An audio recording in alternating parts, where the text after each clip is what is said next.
Okay. Hello guys, good evening everyone. Welcome back scholars to your own channel. I hope everybody had a good day today. Start of the week looking all afresh guys. Okay, so a couple of people are already here. Hello Ria, good evening. Hi Ayush.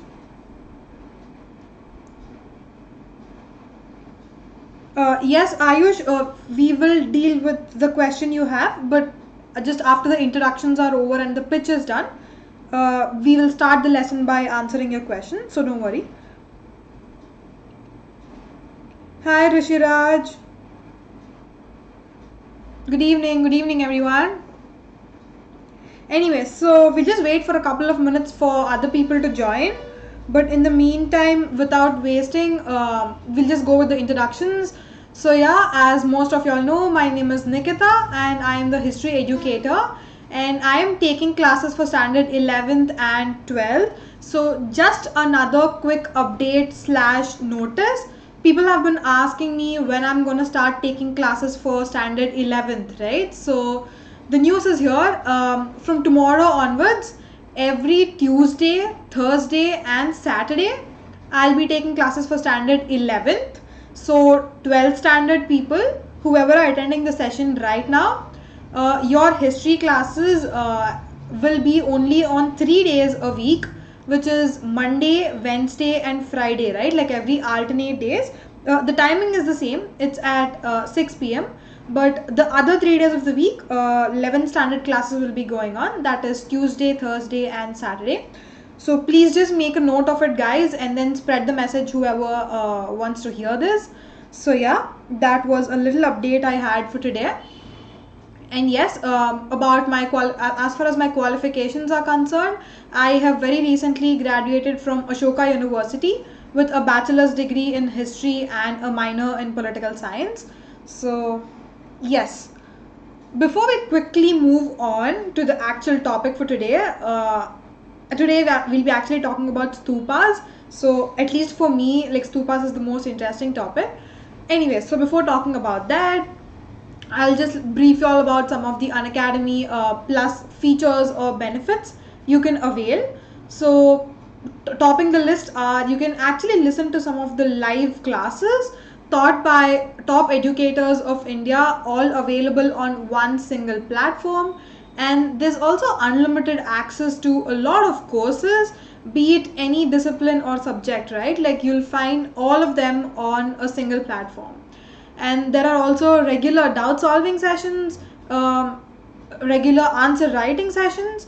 Along with that, you can also take part in practice tests and also live test series to assess and evaluate yourself, right? There's also exhaustive coverage of syllabus. So like every educator at Unacademy Plus, they're very organized and systematic. So they make sure that every theme is covered in a very chronological manner. So you really don't have to worry about missing out on a particular topic or a theme, right?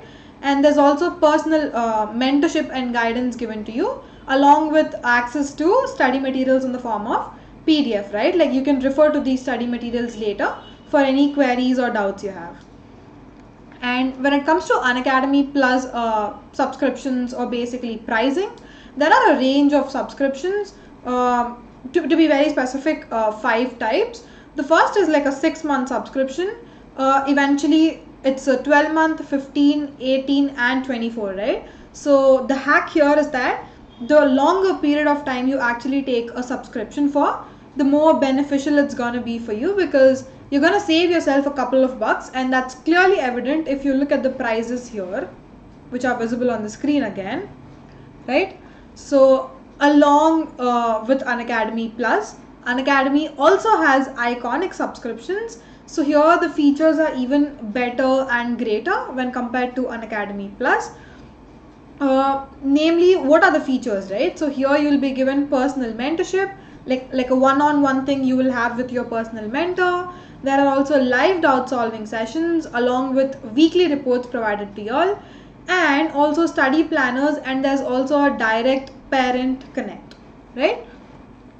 The pricing is the range of subscriptions are almost the same, the durations are same. 6 months, 12 months, 15, 18 and 24, but the prices may vary a little bit. So if you have a look at the screen, you will know what the prices are, right? Again, the same hack applies here as well. The longer duration, the more beneficial. Yes, so we will quickly move on to today's topic. Before that, a couple of other people join. Good evening to whoever joined right now.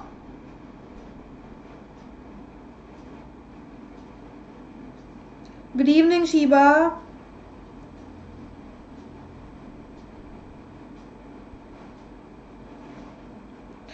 Okay, Suraj has a question which was typed out like multiple times.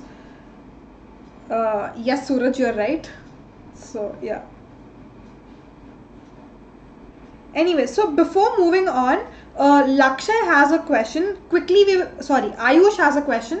We will quickly answer it and then move on to today's topic. So his question is, can you tell how Buddha was following path of Dhamma, but it was introduced by Ashoka? Okay, guys. So a little bit of clarification needed here. I get it. Both the philosophies are called as Dhamma, right? Like Ashoka also had a Dhamma philosophy. Alongside, Buddha also practiced something which is called as Dhamma. But the thing you need to remember is Buddha belongs to the 5th century BCE, right? This is Buddha. And Ashoka on the other side, he belonged to 3rd century BCE. We have learned about Ashoka in previous classes that he propagated a philosophy called Dhamma. But the point of differentiation here is Ashoka's Dhamma and Buddha's Dhamma. I won't say they are totally different. They are different, right? I'll explain you all what that means. Initially, in the 5th century BCE, Buddha made up all these teachings or like whatever message he has to convey to people, and he called that the philosophy of Dhamma, right? So Ashoka basically adopted the same thing from Buddhism, right? And he kind of modified it according to his own convenience. So Ashoka's Dhamma is basically a reflex or like a reflective piece of Buddha's Dhamma, right? So I hope that answers your point, Ayush.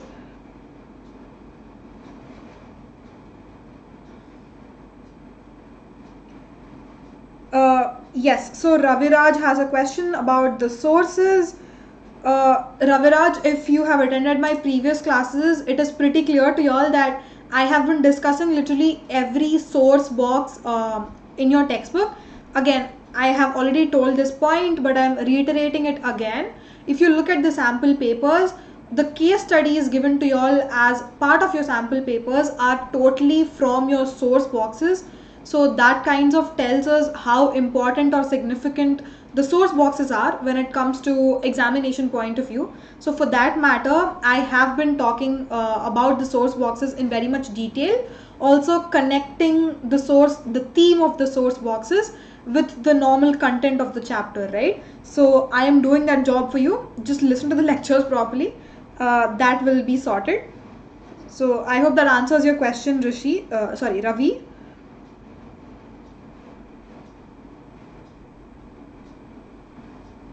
Again, Suraj, about the history of South India. Again, it is not a part of ancient India per se. You will encounter more of the South Indian history while you're doing the medieval.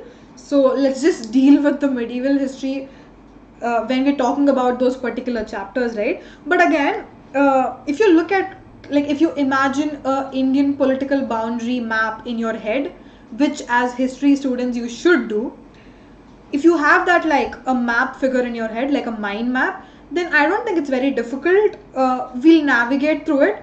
I'll do something and somehow make it easier for y'all. So don't worry about that. Yes.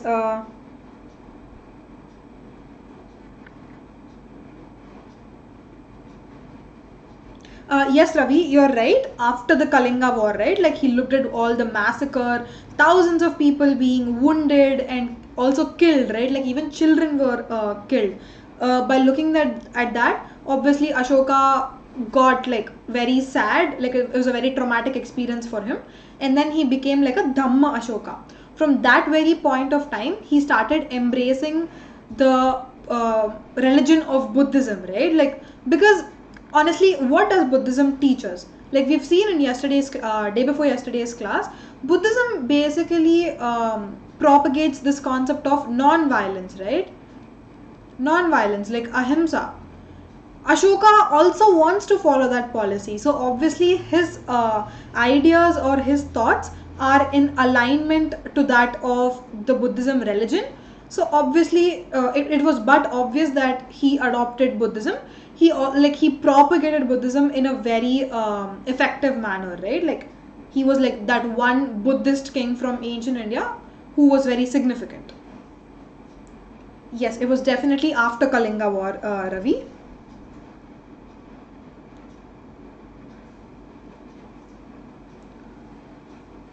Oh, the names are very hard to learn.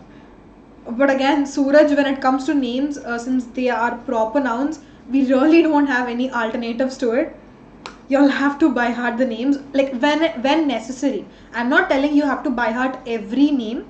There are some names you can leave out. There are some unwanted data. So I will tell you all if it is not necessary, so that you can leave that particular section of the chapter. Yes. Oh, about the new syllabus, Ayush, if you're talking about the elimination of the chapters and stuff, I didn't actually have a look at it, but I will very soon. We will have a discussion about that also. So the other day somebody was telling me fifth chapter was is no more a part of the syllabus, right? So I will quickly have a look at it once and then decide which chapters to eliminate, right? So we'll do that. Anyways, so we'll quickly move on because it's already 12 minutes past the time. Anyway, so we are dealing with chapter 4 today, specifically about the cultural developments, right? Like within the culture itself. Today we will be dealing about stupas in great detail, basically architecture, right? Yes. So, but before that, we'll deal with source box number 6 and source box number 7. So here, this slide talks about Terrigatha, right? So this is a source box 6 in your textbook. I think it's in page number 93 of your textbook, right? So here, what is Terrigatha, right? So Terrigatha is the name of a Buddhist text, but it is not like a separate isolated text. It is a part of the collection of Sutta Pitaka.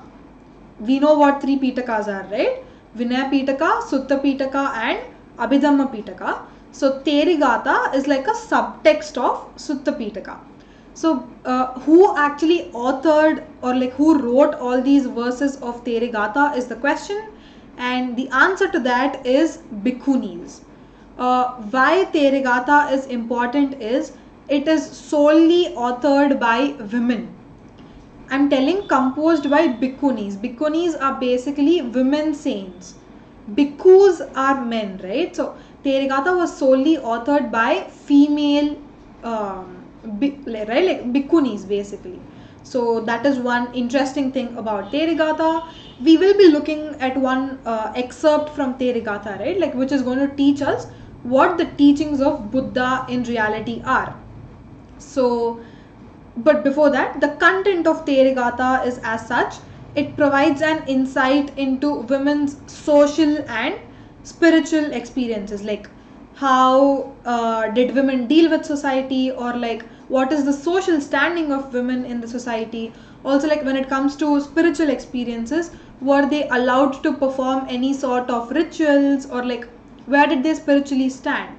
So like you will find all the answers to these questions if you have a look at Terrigatha, right?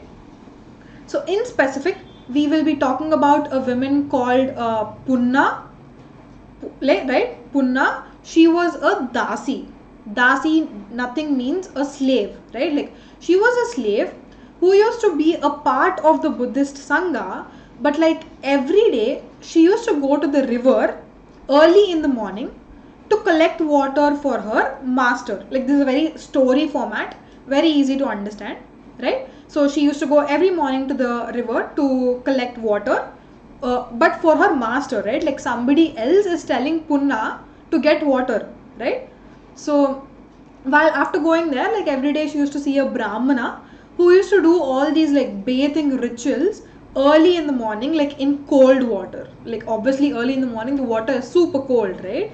So there was one particular Brahmana who used to perform bathing rituals every day when she used to visit the river, right? So one morning she finally decides to talk to him, right? So what is the conversation is we're going to see in the next slide, right? So this conversation was a part of Terrigatha written by Punna herself, right? So we will look at that. But before that, any questions?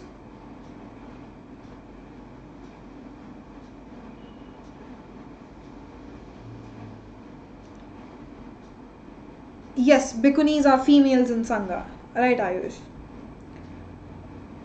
Somebody is asking about the 11th class syllabus. Honestly, guys, I haven't had a look at it yet. But I will quickly get back to you by tomorrow, in tomorrow's session. So, yes.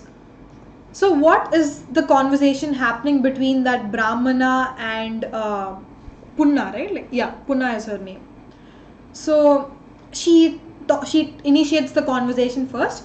She tells that she was a water carrier. Like I'll just brief you all about it instead of going line by line.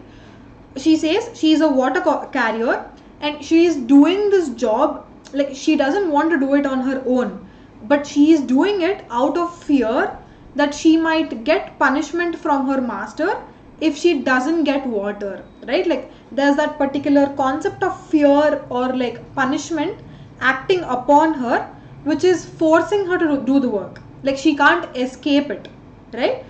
That is why she's saying to that Brahmin that I have no other choice, like I have to do it, I don't have any other choice, so I'm doing it. But what is the reason for you? Like why are you suffering in this cold water every day? Your limbs are shaking, the water is bitter cold, why are you still in there, right? She was asking that question to Brahmana. Brahmana says, look at the statement, it's very intriguing. I am doing good to prevent evil. Like he says, if anybody commits a sin, like any human being per se, if you go into the cold water and drown yourself for a couple of times, like 2-3 times, then all your sin is washed away. Like all that evil will turn into good. And that is what I'm exactly doing by being in this cold water and performing rituals every day. Like be it anybody, like a young person, an old person, a Brahmana, a Vaishya, Shudra, anybody, irrespective of caste, class, gender, sex, race, whatever, if you go and drown yourself in the cold water, all your sin is washed away. That is the reply given by Brahmana. To that, Punna says, very interesting, whoever told you that by dripping in water or by drowning in water, all your sins will be washed away, that is absolutely wrong. Like somebody is misguiding you, because if you go by your own logic, you're saying something in water is purified. If you go by that logic, then all the frogs and turtles or other water animals like snakes or crocodiles or whatever, amphibians, right, basically, all those animals should go to heaven because 24/7 they are underwater only, right? So by that logic, all these creatures must go to heaven. But that is not the case, right? Like you going to heaven or hell depends on what you do in life, not on whether you're underwater or not, right?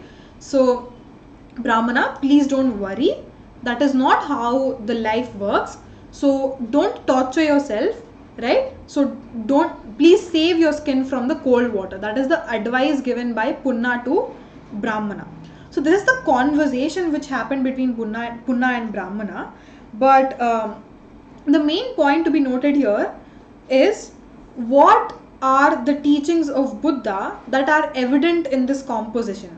Like through this, we are understanding that some elements of Buddhism, like some philosophy of Buddhism, right? Like Buddhism doesn't care whether you have to wash your sins or not. Like that is one point being conveyed through this conversation. Like did that Brahmana listen to Punna and like he gave up staying in water and all that stuff is immaterial. We really don't know what Brahmana did after that. But the point to be noted is what is the particular paragraph trying to convey? Like what message is it giving us? It is telling us some of the important elements of Buddhism, right? So yeah, that was about the source box. Okay, so Sreshta, if you're asking about the source box page number, I think it is in page number 93 of your textbook. Have a look at it. It's pretty clear. It's in very simple language. Even if you all read it, you all can understand. So, yeah. If you turn the page in page number 94 itself, you will have a source box 7. Again, here are the rules for monks and nuns. Like yesterday we were talking about monks and nuns, right? Like there are some rules that they have to follow because they are part of the Sangha, right? So we'll just talk about 2 such rules. These rules may sound very absurd or confusing as laymen for us, but they were really important to people belonging to the Sangha at that point of time. So one such thing is regarding the blanket, right? Like blanket you use to cover yourself while sleeping. So if a particular blanket is given to a bhikkhu or a bhikkhuni, like a people of Sangha, he or she has to use it for at least 6 years, right? Like for 6 years, he or she is supposed to use the same blanket. In case that blanket doesn't work for 6 years, like he's not able to use the same blanket for 6 years and he needs another one before the expiry time, he needs to get rid of the old one. Like he needs to go to the Sangha leader or somebody and he needs to admit that yes, my blanket is torn off or lost or whatever. And then after getting the permission from other bhikkhus, only then he has the right to get another blanket. I know these are very, like these may sound illogical to us, like as 12th class students or like even for me, these may sound kind of illogical, right? Like it doesn't make sense, right? Why can't we have 2 blankets is the simple question we will have. But again, if you look at the Buddhist way of life, how a particular Buddhist person leads his life, it is based on like substantial resources, as in you should not have luxuries, right? You have to live with whatever you have instead of wishing for luxuries. So that point is kind of resonating here, right? Like instead of having so many blankets to yourself, you just need one anyways. So have that one itself and be content with it. Why are you asking for so many, right? So that idea of substantive living, like basic living, basic necessities of life, you don't need luxuries. So that point is kind of being reflected from these rules. The same thing with the second point here as well, right? Like we've seen how bhikkhus and bhikkhunis go into the village every day in order to get food. Like somebody else is going to donate food for them. So in the process of donations, if you have extra food, you're not gonna eat it yourself, like all by yourself.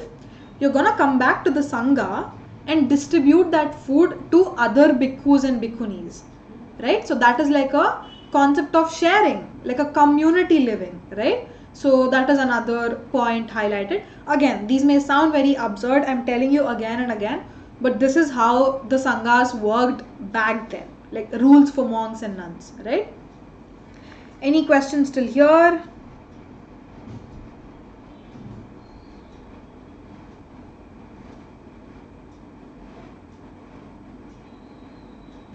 Ayush, regarding your point of pollution, so again, you have to look at all these texts from a very author perspective, right? Like who is writing these texts? Brahmanas are not writing Terrigatha. Buddhist women were writing Terrigatha.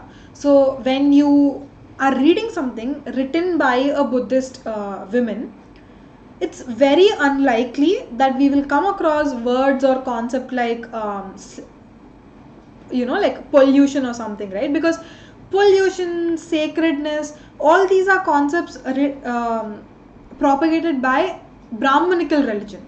So we really don't encounter purity, pollution and all that concepts while reading like Buddhist texts.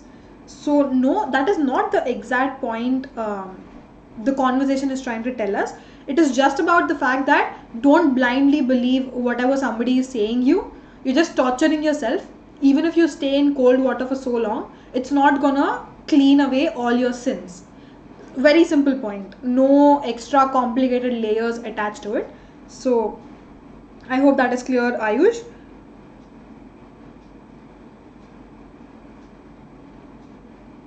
Shrestha, it's 93 and 94, Shrestha. Yes. So now the interesting part, stupas, right? We've talked a lot about stupas. Like even in the beginning of the chapter, we have talked about Sanchi stupa, right? In great detail. So we will see and talk about stupas, like who built them, how were they built, who donated for these stupas, what is the structure of the stupa, and all these things in the next couple of minutes. Basically, that's the class today we have about stupas, right? Very interesting, guys. Like if anybody is interested in like art history or like architectural history, this class is for you. It's very interesting. Anyways, so again, like just brief background. Whatever ideas or practices we know about Buddhism or like Buddhist traditions, it has come or like it is a result of a dialogue with other traditions. Like a couple of classes back, we have seen how Buddhism did not come out of a isolated place. It had relations, it had interactions with other religions which were there at that point of time. Like all the 64 sects per se, Brahmins, Jains, like all the other 64 sects, Buddhism had interactions with all of them, and as a result of that grew the Buddhist traditions and ideas, right? Like so that is how we get to know Buddhist ideas. So again, a very clear point. Some of these interactions can be seen in the ways in which sacred places can be identified. Through the same process, we get to know about the sacred places as well. So from the earliest times itself, like right from when the Buddhism started, people in a certain way associated a particular place as sacred, right? Like obviously the land is here, like the earth is here. But why only one particular place or like a certain place is considered to be sacred, right? Why only this place? Why not place B or place C, right? So we will look at that in detail. Again, to what kind of places were called as sacred? They included sites like special trees or unique rocks or like awe-inspiring natural beauty. Like if any of these three elements were a part of a site or a place, it was considered to be sacred. Like for example, when I'm talking about special tree, right? Like if you look at Buddha, he meditated under a tree in Bodhi tree in Bodh Gaya. So like that Bodhi tree itself, the place of Bodhi tree was considered to be very sacred, right? So if anything has to be attributed as sacred, either it needs to have a special tree or there needs to be some like special rocks or like basically natural beauty, right? So in these places, they built small shrines adjacent to these places, right? Like right beside all these nice places, they built shrines. So these shrines were called as Chaityas. Again, a very important term while we are dealing with Buddhism. This will come up again and again whenever you talk about Buddhism. So remember this word Chaitya. Chaitya, I will tell you what that is in the next slide. But Chaitya are very important when it comes to Buddhism, right? Any questions till here?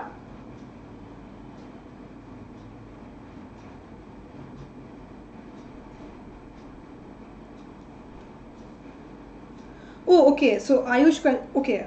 So your point is the fact that Brahmins do not look at the faces of sorry, what? faces of low class women or like slave women, let's say. How did he hold a conversation, right? So that is your question. Again, that is I kind of covered that question in part while I was answering it previously. So the point again here is you need to look at the perspective of the author. Who is writing it? The Buddhist woman is writing it. So obviously Buddhist women will have her own perspective, her own narration to the story, right? Like in reality, the conversation might have happened or might not have happened. Again, this might just be a story, like a fictional thing, or it might have happened in real life. So we really don't know. But through these texts, the main objective is all these Buddhist women or monks, they wanted to convey a message to the common people, right? So the message is important instead of the context. This can be fictional also. What if it's just like a scenario imagined by Punna in her head and she just put it down on paper, right? Like that can also be the possibility. So yeah, I hope that answers your question.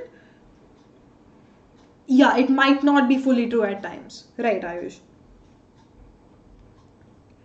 Yes, so we're dealing with Chaityas, right? Like again, a very important term, please remember it.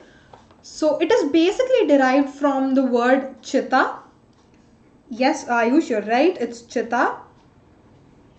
Chitta, in a very literal sense, means a funeral pyre, right?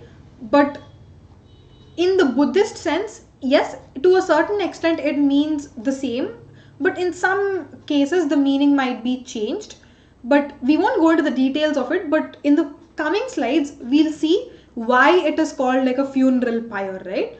But before that, let's just see how it looked, like how a chaitya looked, or what is it in the first place. So chaitya is basically nothing but a temple or a prayer hall, right? Like how churches are for Christians, how temples are for Hindus, how mosques are for Muslims. In the same manner, chaityas are for Buddhists, right? So basically, chaityas are these prayer halls or temples or shrines, sanctuaries, whatever name you want to give it. You get the meaning. A place where you go and pray, right? So that is basically a chaitya. And see, if you look at the figure here, this is how a chaitya looked. Like it was a space with a stupa, right? Like stupa is nothing but like a mound. This is stupa. And a rounded apse at the end opposite to the entrance. Like this way is the entrance, right? Like as you're going inside, this is the rounded apse. Apse is nothing but like a semicircular construction. So this is just like they're describing how a chaitya looked like. And added to that, there was also a high roof, like the height of the ground to the ceiling was very high. Like the height is so much, like very long. And then it also had like a rounded profile. Usually for our homes, or even if you look at any other churches or mosques per se, they have like a flat roof like this. But when you look at chaityas, it usually has like a rounded profiled roof, right? So this is how a chaitya looked like. Yes, a funeral mound. Cool. So I hope people understood the structure of a chaitya, right? Yeah, so Buddhist literature literally mentions like hundreds of chaityas within the Indian subcontinent itself. Along with the chaityas, Buddhist literature also mentions some specific places which are associated to Buddha's life, right? Like we have like certain landmark incidents happening in Buddha's life, right? What are they? For example, birth of Buddha, or like death of Buddha, or the place where he got that enlightenment, or the place where he taught his first teachings. And in a technical term, all his teachings were called as sermons, right? Where he attained nirvana.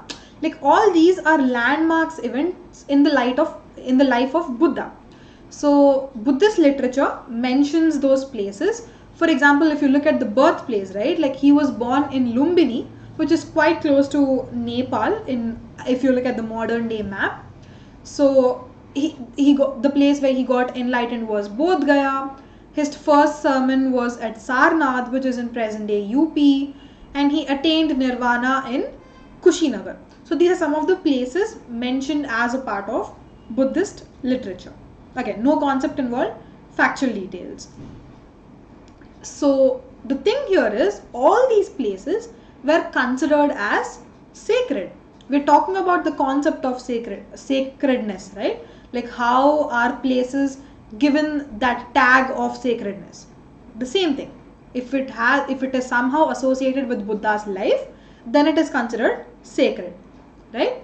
So that was the point. And the last point to remember here is almost 200 years after the time of Buddha, basically when Ashoka was ruling, he visited Lumbini to pay tribute to Buddha, and he erected a pillar there after he visited it, basically, like to remember or like to tell the world that he visited Lumbini, right?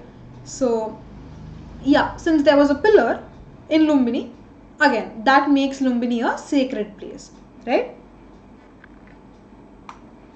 Yes, any questions still here? I see no questions in the comment box. So yeah, so if not, we can move forward. Guys, again, map pointing, very important. Please pay attention, guys. I know all of these are not important, but I just put in the map, and the reason is twofold why I had to insert this map on the slide. Firstly, when you're talking about Buddhism in detail, it is very important for us to remember at least few Buddhist sites, if not all. There are some few important Buddhist sites which you need to remember, and as history students we need to know where they are on the political map, right? And the second reason, obviously we have looked at the sample papers, and map is a main feature of the sample paper. Like you have a lot of marks allotted to map pointing, so both ways it will be covered. Yes, so again, if you look from here, we were talking about Sarnath, right? Like Sarnath, the place where he gave his first sermon, it is here. If you look at Roman number 11, that is the place where Sarnath is in present day UP. Again, Lumbini is important, Bodh Gaya is important. Lumbini is somewhere here, right? In the border of Nepal and India, and there's Bodh Gaya here in present day Bihar. Again, what else is important? Kushinagar, right? Like Kushinagar, where he basically attained nirvana. So Kushinagar is important. Kushinagar is right here, right? And also Amaravati. We'll be talking about Amaravati Stupas. It is in modern day Andhra Pradesh, right? So Amaravati is here. And also sometimes you'll come across Ajanta and Ellora caves. Ajanta and Ellora caves are in present day Maharashtra. So just roughly remember where these places are on the Indian political boundary map, because it is important for your board examination, guys. So quickly have a look at it. Bogre. Sorry, Ayush, that was like a spelling mistake. I took a map from one of the websites. I think they've printed it wrong. The spelling is wrong, guys. It's Bodh Gaya, B-O-D-H, not G-H. Right? Yeah, so sorry for that. Anyways, so again, guys, like when you have time, map is something which you won't master in a single class, right? You need to keep looking and like staring at the map with no reason. Like you just have to stare at the map. Only then you will be able to remember at least a couple of places, right? So whenever you just have free time, just Google like Buddhist site maps, or like the place where 16 Mahajanapadas were located, or where did Ashoka's capital was, like Rajagriha or Pataliputra. Just keep staring at all these maps, like time and again. Just take 5 minutes of your day every day. Look at a map every day. Then that will be kind of easier for you to remember all the places, right? So that is one technique. Yeah, so moving on. Why were stupas built, right? What is the need for people to build stupas? Is there any significance it has? We'll look at that in this slide. So again, it kind of ties back to the concept of sacredness, because stupas are not just these huge dome structures. There is definitely something inside a stupa, right? Like inside that big dome, there is something related to Buddha's life. That is why it is sacred, right? So what are these? Like what was inside the stupa, right? The relics of Buddha were majorly there. Relics is nothing but like the bodily remains, right? Like once Buddha died, all his disciples made it a point to collect the ash after the Buddha's body was burnt. They collected all the ash and they distributed it to almost all the parts of the Indian subcontinent, and they built up stupas. What is the point of building the stupas? They kept the ash of the Buddha, right, under the stupa, right? So that is why stupas are sacred. Sometimes not just ash, but also the material things he might have used when he was alive. Like let's say he might have used some pots or some clothes. So like his disciples collected all these, and on these material remains also they constructed the stupa, right? So that is one reason why stupas were built, and also why they were sacred. These are basically mounds known as stupas. Like mounds are nothing but, like this is the ground level, let's say. On a ground level, there is something semicircular in shape, which is on a elevated platform, right? So that is basically a mound. And the tradition of erecting all these stupas, it's not like very specific to Buddhism. Even before the Buddhist era, like pre-Buddhist era, there was stupas. Again, the reason behind building the stupas is the same, but the fact that Buddhism is associated with stupas is that it kind of gained significance because the Buddhists started erecting stupas wherever they want in the Indian subcontinent. Like the tradition is there, but the tradition gained importance because of Buddhism, right? I hope this point is clear. Yes. So yeah, so we're done with this point. Again, it's like a reiteration of the same point again and again, guys. The relics were considered sacred, right? Because they belong to Buddha, and that is why the entire stupa and also like the region or the place surrounding the stupa, they were also considered sacred. So as I was telling you how all these relics were distributed to different parts of the Indian subcontinent, in that process Ashoka played a huge role in the building of stupas in several places. How? Right? Like according to Ashoka Vadana is like a biography of Ashoka written by some anonymous writer.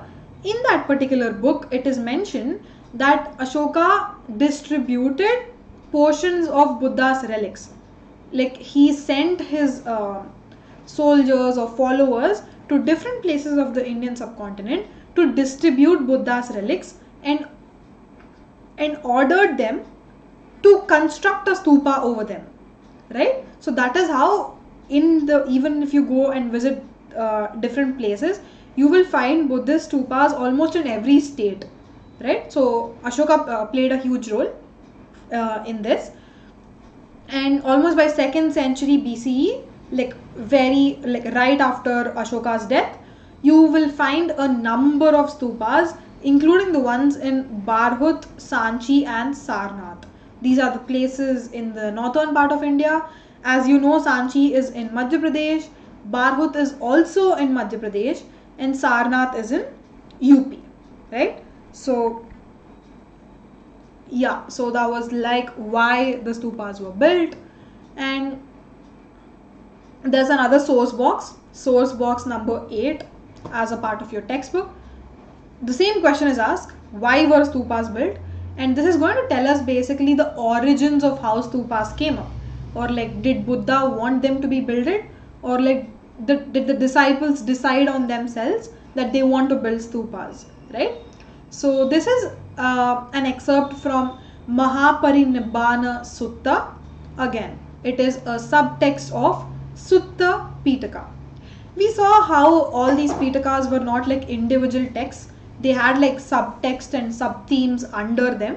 So as a part of Sutta Pitaka, Mahaparinibbana Sutta is a text we are dealing with in the source box 8. Right? So the context is Buddha was almost dying, like he was near to his deathbed, like very weak or very ill, right? So in that situation, a disciple of Buddha by name Ananda. We have come across this name Ananda in the previous class as well. If any of you all remember, Ananda is this person who convinced Buddha to allow women to be a part of the Sangha, right? If you all remember that point, we are talking about the same Ananda here. So Ananda basically asks Buddha on his deathbed that what are we to do, Lord, with the remains of Tathagata?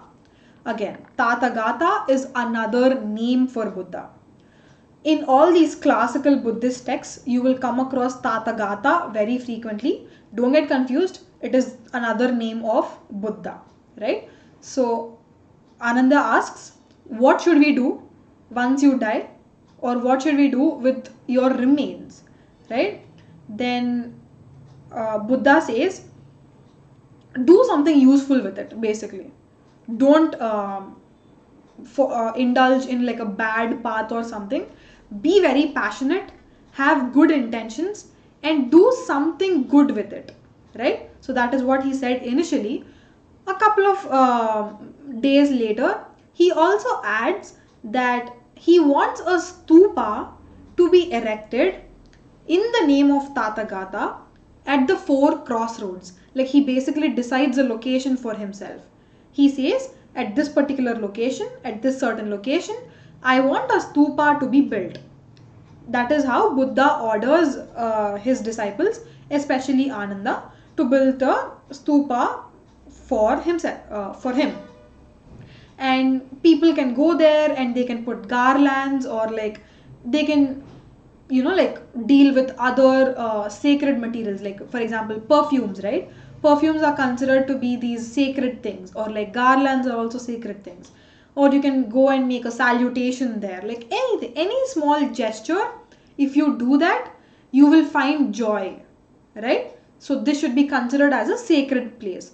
That is how Buddha ordered his disciples to build a stupa for himself, and then eventually the stupa started growing in number in different parts of the Indian subcontinent, right? So that was like the origin of stupas. Yes, Ayush, you're absolutely right. Ananda was like one of the dearest disciples of Buddha. Like they constantly had conversations about everything. Like one of the dearest disciples, basically. Yeah. Any questions still here?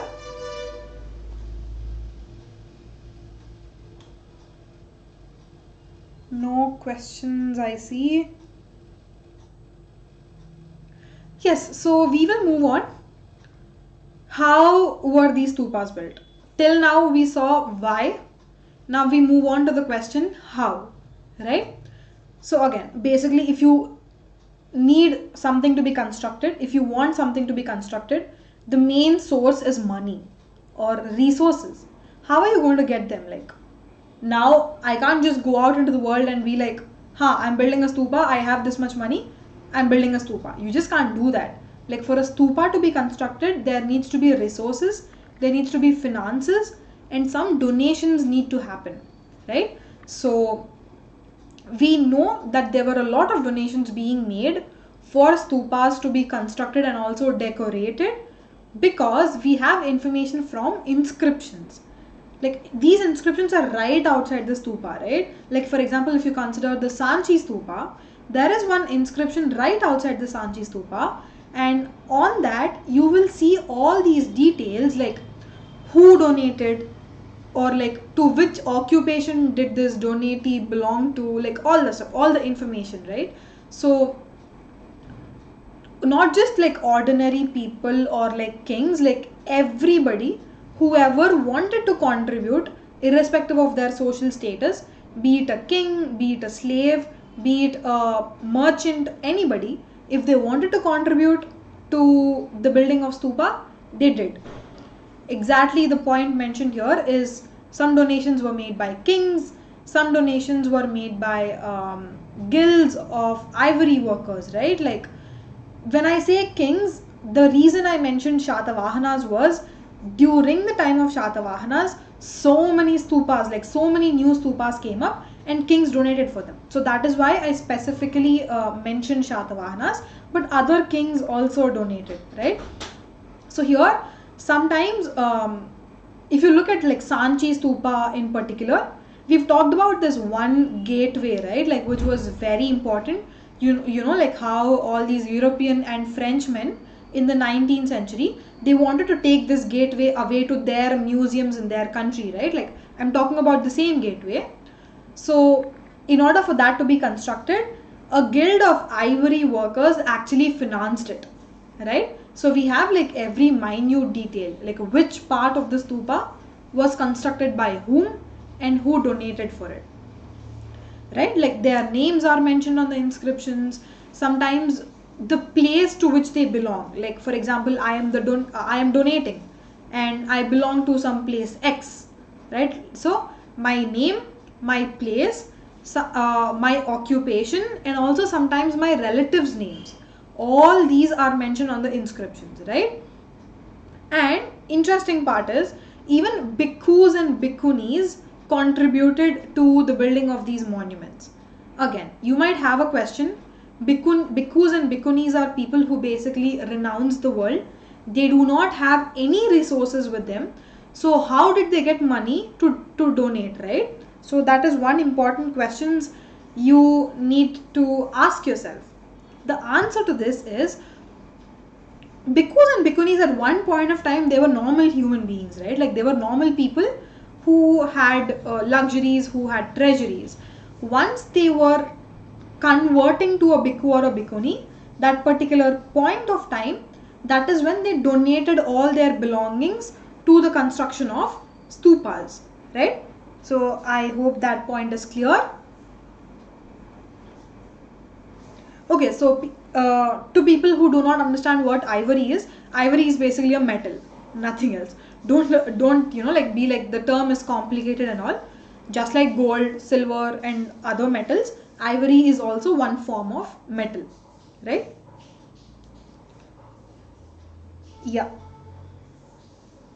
cool. So I think this portion is clear, guys. Very simple. This slide is very simple. Like who donated it, right? And how do we get the information? Through inscriptions. Very simple point. Yes. So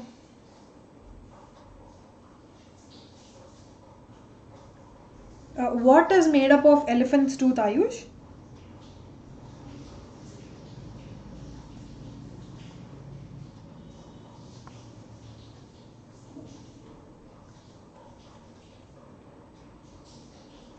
Okay, so in the meanwhile he answers, let's just move on to the next sub-theme, which is structure of the stupa. Here is where people, whoever are interested in art history, please pay attention. Other people also pay attention because it's important for the examination point of view, especially the fact that we are dealing with a objective based study for this year, like starting from this year batch.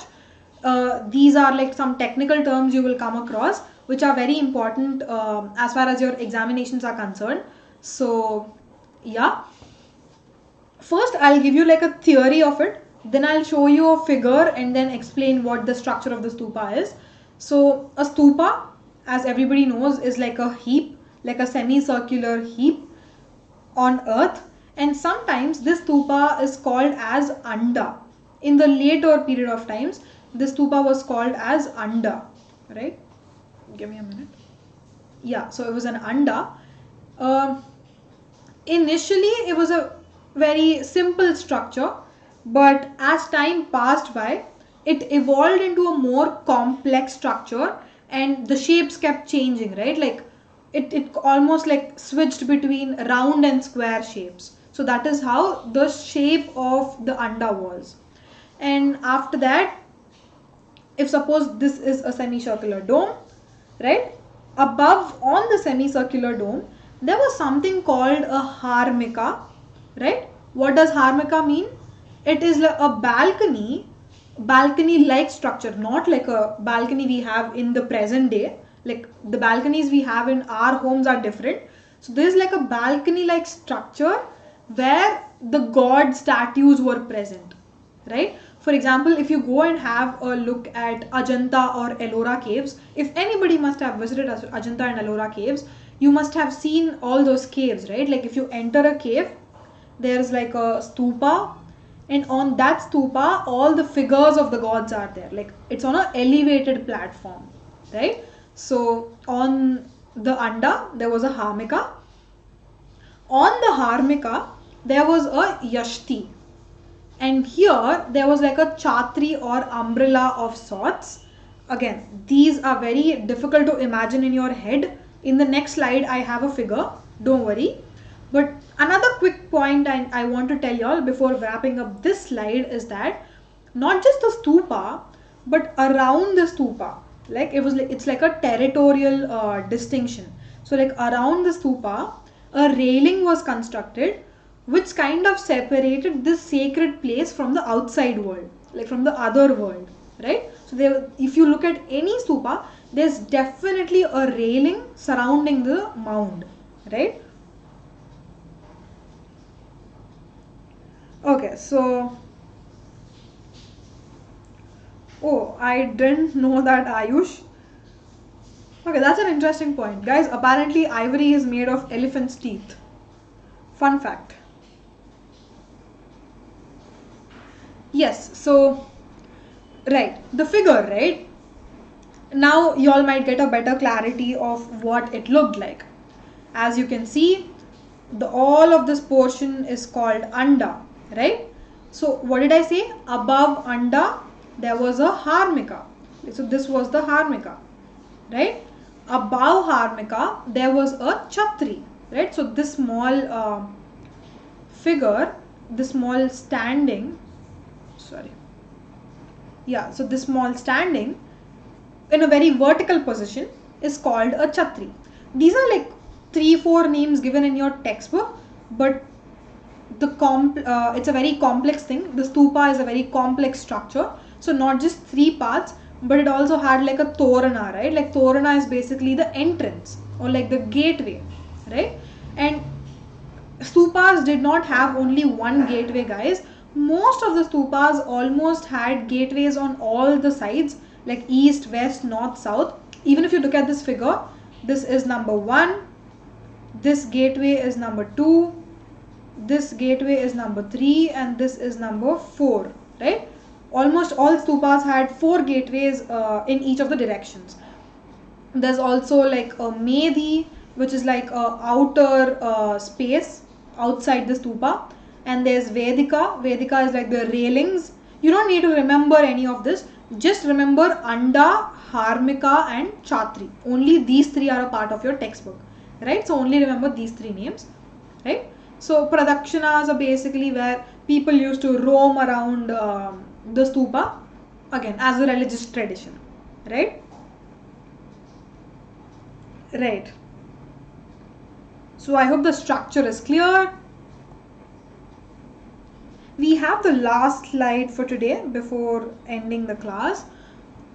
Again, a very self-explanatory slide. I'll just read out. The early stupas at Barhut and Sanchi, both these 2 places belong to Madhya Pradesh, they were very plain. I will tell you what plain is in the next slide, but just remember they were very plain. They were very simple, right? Like the structure of stupa was very simple. But if you look at like the railings again, like the fence surrounding the stupa, they were decorated. Like they had all these sculptures engraved on it. Like they were decorated to a certain extent, but the stupa in itself was very plain, not so much decorated, right? So again, as I was telling you, gateways had 4 cardinal points, right? So what did worshippers do? Worshippers, they made it a point that they have to enter the stupa through the eastern gateway, right? If you all remember that Sanchi Stupa's gateway, which English people and French people were trying to take away to their country museums, that was also the eastern gateway. So just remember, like, the direction of east, for some reason, I don't know the reason, but like for some reason, it is very important to the religion of Buddhism in general. Like the east direction is somehow considered a sacred thing. So that is why worshippers always entered the stupa via the eastern gateway, right? Like, and they walked around the mound in a clockwise direction again. They basically followed the path of the sun, as in the sun basically rises in the east, right, and it sets in the west. So people also started from the east and they circled around the mound towards the west direction, right? So that is basically the point.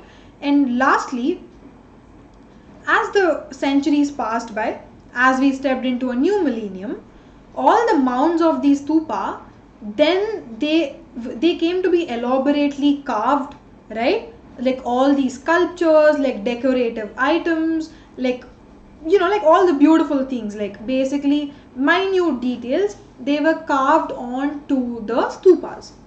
We've also seen how stupas tell us like stories of Buddha's life, right? Like for example, I think in your textbook a figure is there, the charioteer riding the Buddha, like Buddha for the first time when he was going out into the real world, right? So all those pictures are carved onto these stupas, right? So last slide, an image slide. This is what basically I was telling by simple and decorative. Like if you look here, the Barhut and Sanchi stupas, as I was telling you all, were very simple. They were not too decorative. But if you look at sculptures at Amaravati and also Shaji Ki Deri in Peshawar. Peshawar is in present day Pakistan. If you look at stupas in Amaravati and Shaji Ki Deri, here the stupas are very well decorated, right? So the first one here is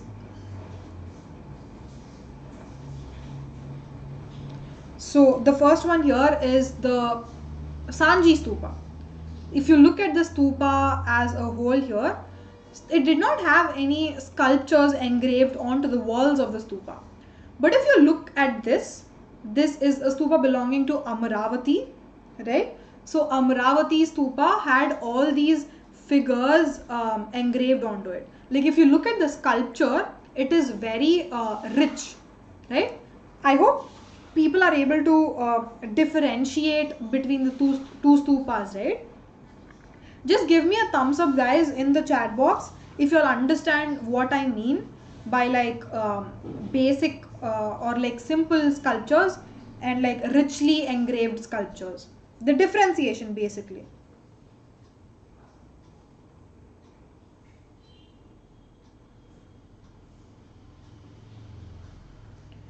Yes, so cool. That point was pretty clear, I guess. Anyway, so that is it we have for today's, guys. We still have a couple of chapters to deal with. Couple of sub themes to deal with in this chapter.